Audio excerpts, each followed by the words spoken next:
morning and welcome to Rising. Thank you so much for tuning in. Nice to see you, Brianna. It's always nice to see you, Robbie. We had a very enjoyable get-together with some of the other extended Rising family hosts last week. Jessica, Spencer, Amber. It was very nice. It was so good to have everybody in one place, not across the screen for once. Yes. It really changes the dynamic. Hopefully we can all get to a place where we have the chemistry that you and I have, Robbie, from being in studio together every day. Wouldn't it be great when they finally invent teleportation powers or take apparition from the Harry Potter universe and we could just live wherever you live and then everybody can appear in the studio and have these great conversations? As a Trekkie, I'm more inclined to a transporter analogy, Sure. I take your point, Robbie. Fantastic. All right, what are we getting into today? Oh, first, we have to wish our director, Darren, a happy birthday. We are fantastically excited to do so, in part because I know there's cake waiting for us in the kitchen. Happy birthday, man. Happy birthday to you, Darren. Well, Robbie, a new poll is out with some bad news for Biden. A generic unnamed Democrat fares 13 points better than Joe Biden against former President Donald Trump in key battleground states, per a new New York Times Siena poll. Vice President Kamala Harris also fares better than Biden against Trump, per the poll, which shows Trump leading Biden in 5 of 6 swing states, all of which went to the incumbent in 2020. Now, this comes as a new CBS News poll finds that 48% of the country believes they'd be worse off financially with a second Biden term. Meanwhile, 45% of respondents said they'd be better off with another Trump term. Voters instilled more confidence in Trump than Biden in keeping the country out of war. 43% of voters said that the chances that the U.S. would get involved in a war would decrease if Trump won next year's election, while just 39% said the chances would increase with him. However, despite another round of doomsday polling for President Biden, the commander-in-chief still seems the popular favorite to win in 2024, at least according to online betting markets. Nonetheless, some members of the Democratic Party apparatus are beginning to sound the alarm bell over Biden's terrible poll numbers. CNN strategist and former Obama administration alum David Axelrod tweeted over the weekend, "It's very late to change horses. A lot will happen in the next year that no one can predict." And Biden's team says his resolve to run is firm. He's defied popular sentiment before, but this will send tremors of doubt throughout the party, not bedwetting, but legitimate concern. Biden is justly proud of his accomplishments, but Trump's a dangerous, unhinged demagogue whose brazen disdain for the rules, norms, laws, and institutions of democracy should be disqualifying. The stakes of miscalculation here are too dramatic to ignore. Other members of the Democratic Party, however, think it's the party's voters who need to get in line behind Joe Biden. Here's Representative Jasmine Crockett on CNN this weekend.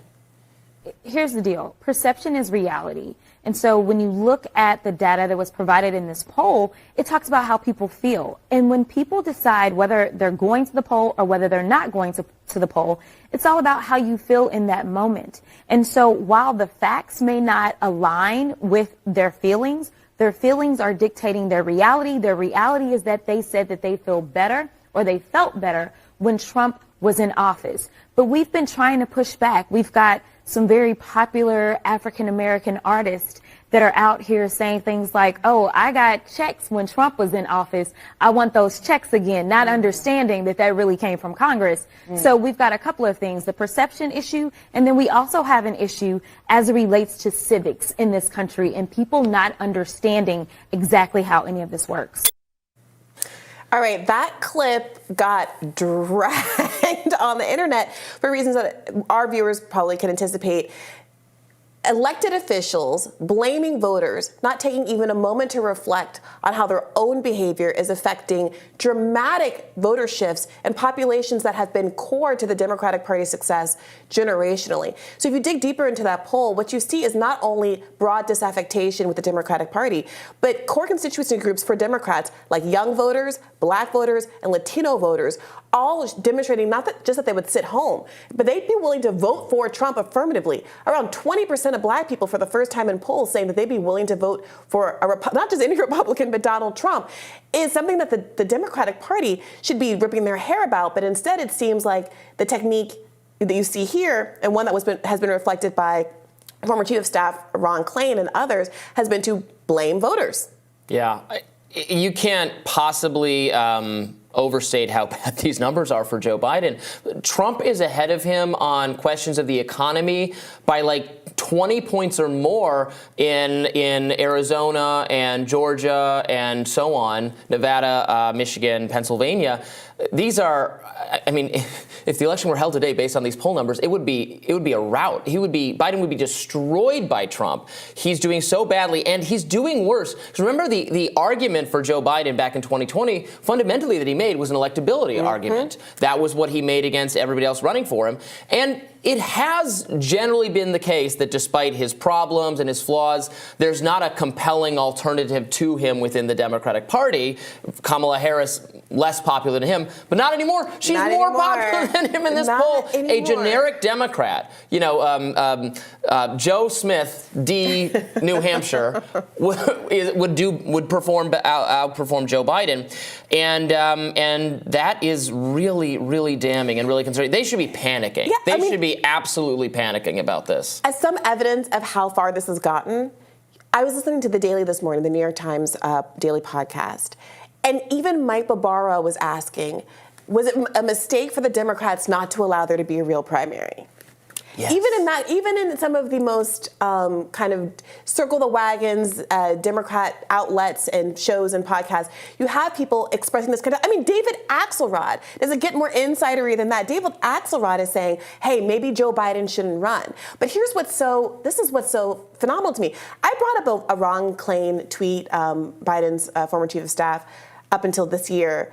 A couple of weeks ago, because journalist Alex Seitzwald had tweeted out at the end of last month about how the Arab American vote defecting in the wake of the siege on Gaza was going to be tough for Biden in places like Michigan when there's a high concentration of Arab Americans. For sure. Ron Klain's response to that, again, Arab Americans who went 58% for Joe Biden back in 2020 was Trump voters going to do Trump. That's a quote from Biden's former chief of staff. Now Ron Klain, in response to David Axelrod's latest, hey, maybe we should have a primary, maybe it shouldn't be Joe Biden. It's Joe Biden's personal decision and being really respectful about it, but like this is obviously a problem.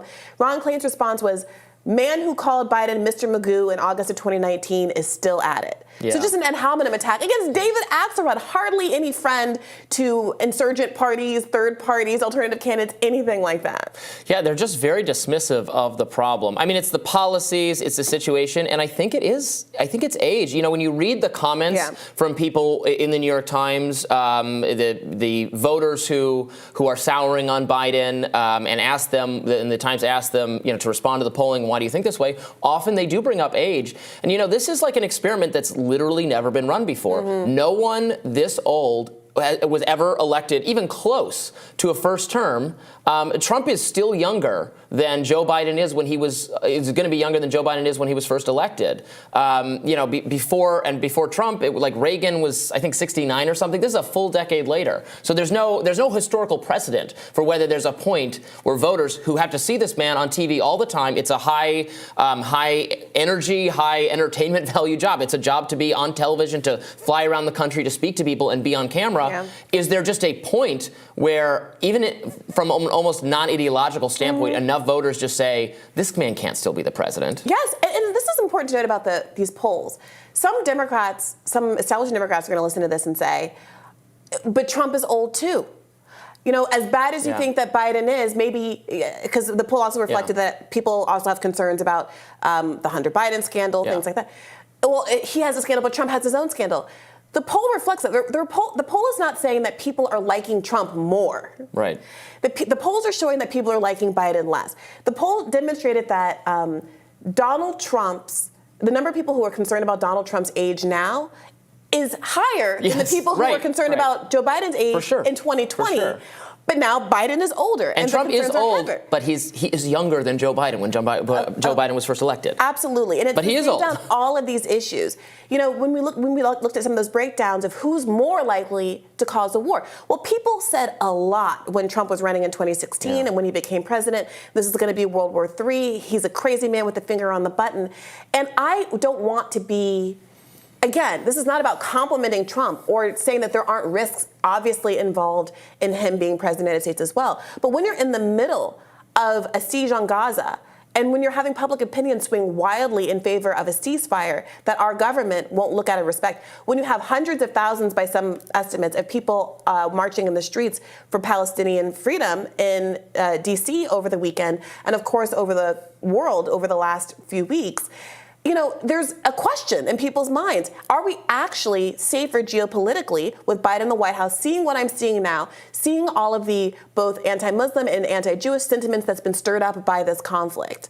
Am I actually safer under a Biden versus a Trump presidency? And yes, to the representative that we showed the clip of, there were checks. And you can be mad at people for not understanding who did what check, but the Biden administration has been telling people ad nauseum for the last 2 to 3 years, we can't do anything, it's not our fault. Even when we had the House and the Senate, we can't deliver criminal justice reform, we can't deliver the PRO Act, we can't deliver student debt cancellation, even though that's something that can be done by executive order. We can't deliver anything. So now I think they have to look at the public and figure out what they can deliver on. Yeah. One thing I wanted to note before we go in that poll, it also showed Trump versus, or DeSantis and Nikki Haley versus Biden. It was not super different for DeSantis.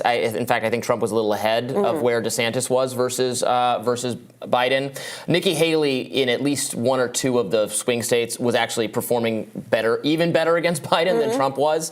But the story overall is that people are just totally dissatisfied with the job that President Joe Biden is doing. And if I were the Democrats, I would be real worried right now. It's not obvious what they should do about it, but they should be concerned. We'll have more Rising right after this.